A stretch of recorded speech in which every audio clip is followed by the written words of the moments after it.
Assalamualaikum warahmatullahi wabarakatuh. Di pertemuan sebelumnya saya sudah memberikan tugas yang kurang lebih source-nya seperti ini. Nah, dari source seperti ini, kira-kira output apa yang akan dihasilkan dari sintak ini? Kita langsung cek aja, open di browsernya.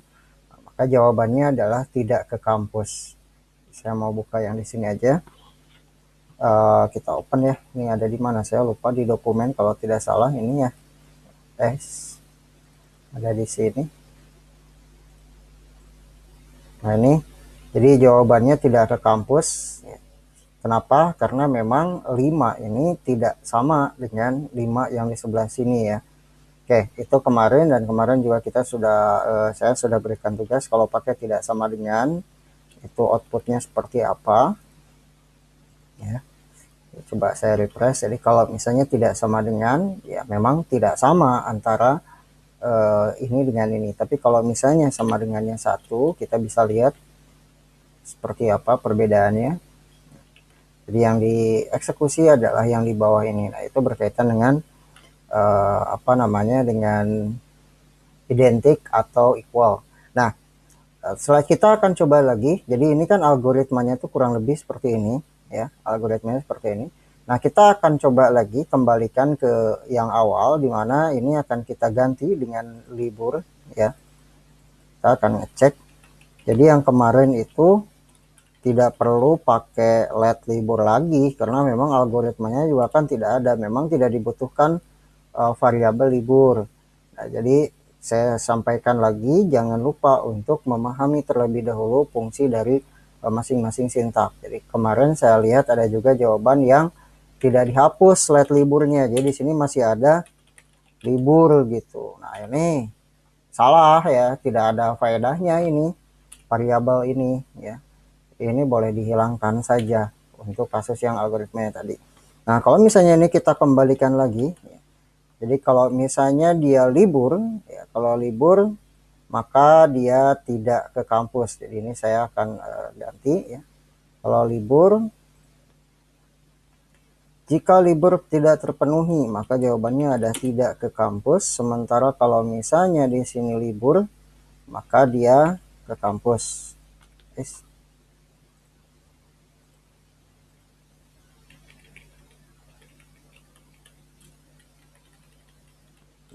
Nah, seperti ini ya. Coba guys. Nah, jadi kemarin kita kan punya awalnya tuh seperti ini. Jadi kalau seperti ini, karena di sini ada variabel, ya, kita harus pakai di sini libur. If libur, karena parameter atau variabel. Kalau misalnya yang 5 itu kan bukan variabel, dia string dan numeric langsung. Nah, kalau misalnya kemarin juga saya sudah berikan contoh, jadi kalau misalnya diisi seperti ini, maka outputnya adalah, kita langsung cek aja dulu, tidak ke kampus. Kenapa tidak ke kampus? Karena nilai liburnya 0 ya, atau kosong, jadi tidak terpenuhi liburnya, maka dia tidak ke kampus. Jadi kalau misalnya kita mengikuti algoritma yang seharusnya, ya jika libur tidak ke kampus, di sini tidak ke kampus, sedangkan kalau libur ya ke kampus. Sekarang kita cek dulu, kita refresh, ke kampus. Jadi kalau misalnya tidak libur, liburnya kan ini 0 ya, kosong. Jadi kalau misalnya liburnya kita isi, libur sama dengan 1 misalnya, atau ya. Ya, ini saya simpan dulu. Kalau liburnya 1, maka dia tidak ke kampus. Artinya liburnya terpenuhi, atau libur sama dengan 1. 1 ini kan ya. Jadi 1 ini ya. Kalau 0 itu berarti tidak. Oke. Nah, sekarang saya ingin membuat nested if atau if yang bercabang. Artinya tuh gini, kalau misalnya saya pengen lihat libur atau tidak. Kalau misalnya libur tidak ke kampus, kalau tidak libur, nah kalau tidak libur di sini saya akan tambahkan lagi ujian atau tidak. Kalau misalnya ujian pakai alma mater, kalau tidak ujian berarti cukup menggunakan pakaian yang rapih. Jadi ini nanti kaitannya dengan pakaian. Maka ini akan saya hapus terlebih dahulu. Jadi akan saya tambahkan di sini ya ketentuannya. Jika tidak libur, cek. Jika ujian, maka gunakan alma mater. Jika tidak, gunakan pakaian rapih. Seperti ini ya. Jadi saya akan menambahkan satu ketentuan lagi. Jika tidak libur, kan ini ya, jika tidak libur. Artinya kalau liburnya tidak terpenuhi, maka jika ada ujian, berarti kita tambah decision lagi kan di sini ya. Ujian. Jika ada ujian, maka gunakan alma mater. Saya bikin garis dulu deh, dari sini ke sininya. Ini jika tidak, gunakan alma mater misalnya ya. Jika ujian terpenuhi, gunakan alma mater. Alma mater gitu ya. Kalau misalnya tidak terpenuhi, nah ini kan klausa kalau misalnya terpenuhi jika ujian, jika iya, jika memang ujian. Sekarang kalau misalnya jika tidak ujian, maka gunakan pakaian rapih saja. Nah, sini terus saya bikin konektornya supaya ini kita pindahkan sini biar ini ya.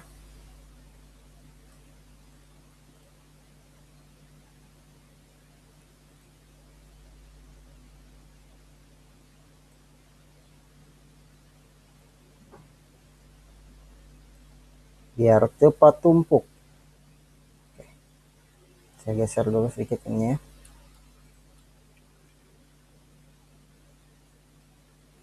Nah, oke. Jadi sekarang jika tidak,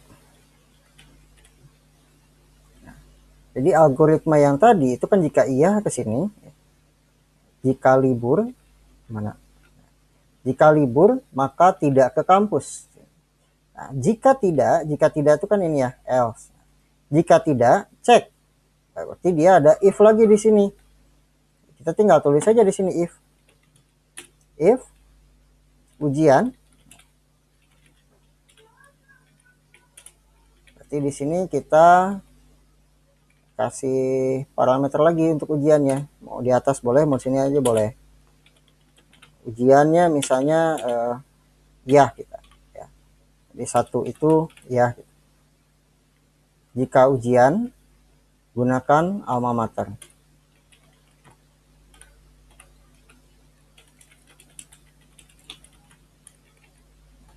Atau misalnya jika tidak,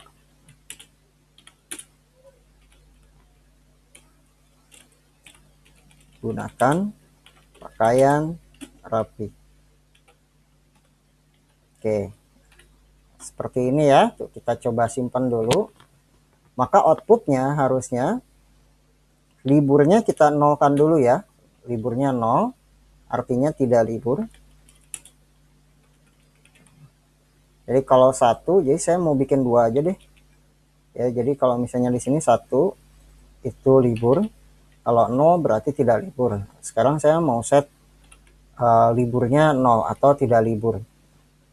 Harusnya keluarnya kan gunakan alma mater ya. Saya refresh tuh. Gunakan alma mater.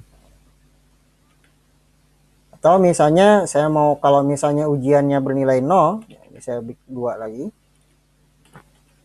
Ini berarti tidak ujian. Saya kasih 0 di sini. Jadi kalau misalnya tidak ujian, berarti kan cukup gunakan pakaian rapi. Gunakan pakaian rapi.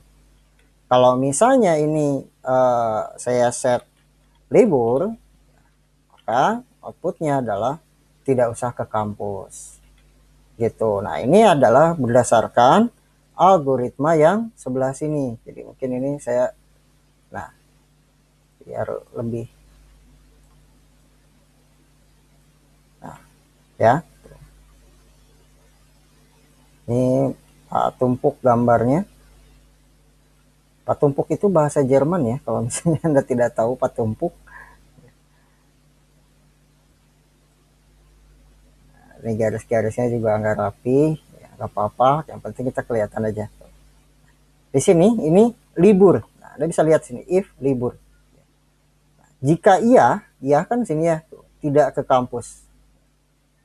Jadi blok nomor 7 ini adalah sebuah block statement yang digunakan kalau misalnya libur ini terpenuhi atau liburnya bernilai iya. Iya itu kan 1 ya. Kemudian jika tidak, nah, tidak itu kalau misalnya liburnya bernilai 0 atau si libur ini tidak terpenuhi. Maka else kita set ujian 0. Jadi di sini harusnya ada satu ini lagi ya, inputan ya untuk memasukkan nilai ujiannya, apakah ujian atau tidak. Kalau misalnya ada let di sini, itu di algoritma lah itu nanti ya. Kita langsung aja ke sininya. Nah di sininya itu ada ujian tuh, if ujian. If ujian, jika iya gunakan alma mater ke sini, jika tidak gunakan pakaian rapi ke sini. Itu. Nah ini cara yang pertama. Kalau misalnya algoritmanya seperti ini dan sebetulnya di atas di sini ada input libur sama dengan 0, ujian sama dengan 1.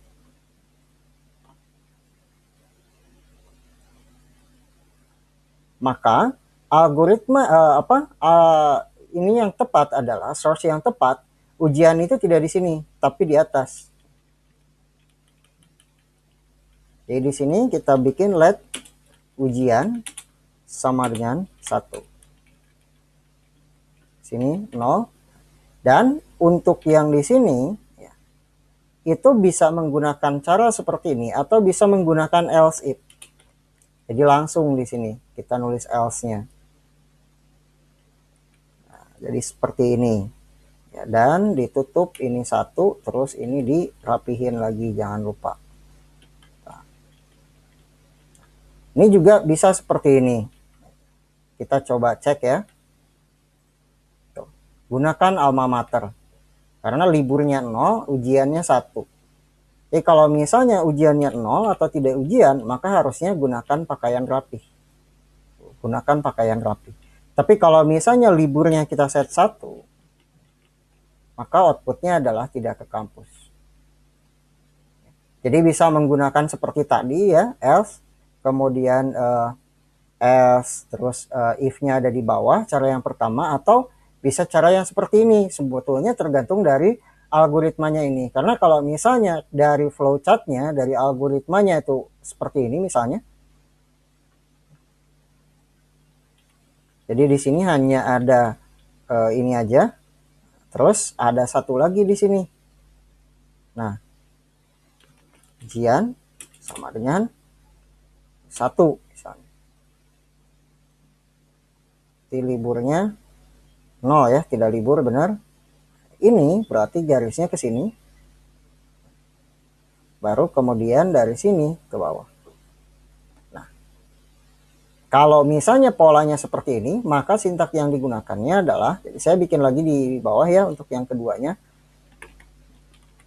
Ini yang pertama.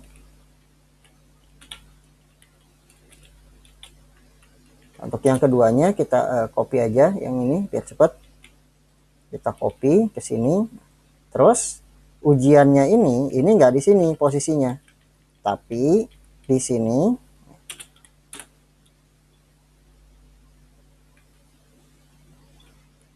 Nah, seperti ini kira-kira jadinya. Tuh.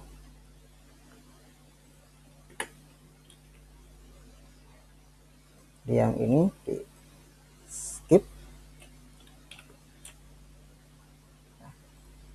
Jadinya seperti ini. Kalau algoritmanya seperti ini, ya, kalau flowchartnya seperti ini, maka searchnya seperti ini. Itu tergantung kebutuhan. Jadi bisa pakai else seperti ini atau cara yang pertama else if seperti ini. Ya hasilnya sih tetap sama sebetulnya ya, tapi tergantung kan model algoritmanya seperti apa. Ya, hasilnya sama, tidak ke kampus karena ini libur. Jadi kalau misalnya kita set supaya tidak libur, kan ujiannya 0 berarti gunakan pakaian rapi. Ya sama aja sebetulnya, tergantung algoritmanya, kembali lagi tergantung flowchartnya. Flowchartnya mau dibuat seperti apa. Nah yang ingin saya sampaikan sebetulnya bukan ininya, tetapi nested if-nya. Jadi ada if di dalam if. Jadi ini ada if lagi di dalamnya. Kalau misalnya mau if-nya di sini di atas, jadi kalau misalnya ini libur, tidak ke kampus, jadi ini mau cek dulu misalnya ada kegiatan ada kegiatan eksak nggak. Kalau misalnya ada kegiatan eksak atau kegiatan UKM, maka dia tetap ke kampus. Kalau tidak ada, ya berarti if-nya ada di sini. Gitu. Semua tergantung dari kebutuhan kasusnya seperti apa. Jadi ini nggak bisa main kopas-kopas aja, main sama-samain aja ya. Tapi dari masing-masing sintak ini harus dipahami maknanya, sintak baris per barisnya, ini fungsinya untuk apa, if ini untuk apa gitu. Jadi saya kembali lagi sampaikan bahwa tips sharingan aja dari saya dulu ketika saya dulu belajar pemrograman itu saya suka, kalau bahasa Arab itu namanya dilogat ya, suka dilogat ini satu persatu. Let misalnya buat variabel, nama variabelnya libur, isi variabelnya 0. Jika libur maka tidak ke kampus. Atau jika tidak libur, buat variabel ujian dengan nilai 0. Jika ujian, maka tampilkan tulisan, alert itu kan tampilkan pesan ya, tampilkan pesan, gunakan alma mater. Jika tidak ujian, jika ujiannya tidak terpenuhi, jika tidak ujian, gunakan pakaian rapi. Selesai. Nah, itu kadang-kadang saya suka buat diterjemahkan seperti itu waktu dulu belajar pemrograman supaya dan itu dipahami gitu. Itu dipahami supaya ketika nanti saya ada kasus misalnya soalnya kan bisa aja soalnya nanti misalnya bentuknya coba buat ketentuan kalau misalnya diskon bisa mendapatkan diskon 10% kalau belanja sekian. Kalau misalnya belanjanya sekian itu diskonnya berapa? Kalau belanjanya sekian diskonnya berapa? Nah, bisa saja kan seperti itu. Beda kasusnya. Makanya saya selalu bilang tutorial itu menyesatkan kalau misalnya Anda belum paham basic perintahnya atau basic sintaknya. Kalau misalnya sudah paham basic sintaknya, terus misalnya Anda sudah punya istilahnya tuh udah punya dasar yang kuat lah, udah punya pondasinya, nah belajar dari tutorial tidak masalah. Tapi kalau misalnya Anda dasarnya nggak kuat, pondasinya nggak kuat, terus belajar tutorial, ya yang ada runtuh gitu. Karena ibaratnya dasarnya ibaratnya pondasi. Ibaratnya pondasi. Kalau tutorial itu ibaratnya Anda rumah. Jadi membuat rumah, tutorial itu kan membuat rumah. Sementara rumah itu kan tergantung dari fondasinya. Kalau fondasinya bagus, rumahnya akan kokoh. Tapi kalau fondasinya nggak bagus, rumahnya nggak akan kokoh. Gitu. Dan juga kalau misalnya, oke Anda ngikutin tutorial, mana mau bangun rumah, Anda mau bangun rumah terus ikutin orang punya rumah modelnya seperti ini, terus Anda ikutin rumahnya modelnya seperti yang rumah Anda yang mau inginkan, jadi sih jadi. Tapi kalau misalnya rumah yang Anda contek itu yang sekarang menjadi rumah Anda itu mau dirubah, nah Anda pusing sendiri. Anda pusing sendiri dengan nanti modifikasinya seperti apa. Karena nanti akan berpengaruh terhadap iklim di dalam rumahnya ya, tingkat kelembaban di dalam rumahnya. Karena membuat rumah itu kan tidak sembarangan, diatur tingkat pencahayaannya, sirkulasi udaranya seperti apa gitu. Nah, itu seperti itu kira-kira. Oke, kita kembali lagi ke grup.